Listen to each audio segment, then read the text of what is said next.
Well, it's starting to catch up to them, isn't it?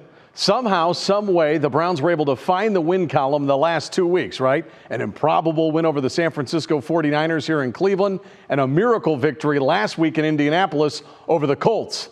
Tonight, not so much. The Browns come up short in Seattle, falling to the Seahawks 24-20. Remarkably, it was a game the Browns probably could have won, with Deshaun Watson still on the sidelines and having to roll the dice with a former XFL quarterback, P.J. Walker.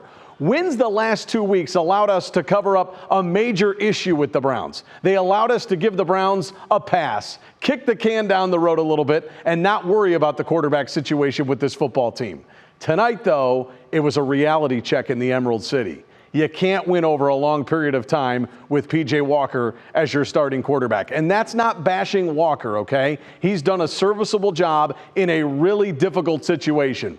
Watson's absence is starting to really be felt with this football team, and it was only a matter of time that this would happen, okay? The Browns quarterback situation is a mess, and it's something that should have all of us concerned going forward with this team.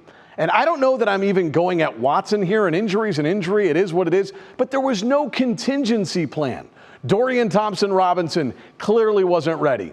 Josh Dobbs was traded to the Arizona Cardinals. This team was left with nothing at the most important position on the field. Very poor. And while I give the Browns a B+ in how they've played on the field during that time, they get an F- for how they've handled this Watson injury situation.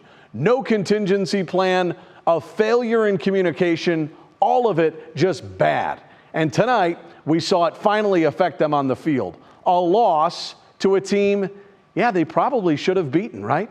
And unfortunately, as long as the $230 million quarterback is on the sidelines, these are the Sundays we'll be getting used to, not the improbable victories we enjoyed the last 2 weeks.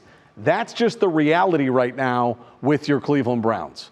The Browns fall to the Seahawks 24-20. Cleveland falls to 4-3 on the season. Let's hope it doesn't start to snowball with the snow that's heading here this week. For WKYC.com, I'm Nick Camino.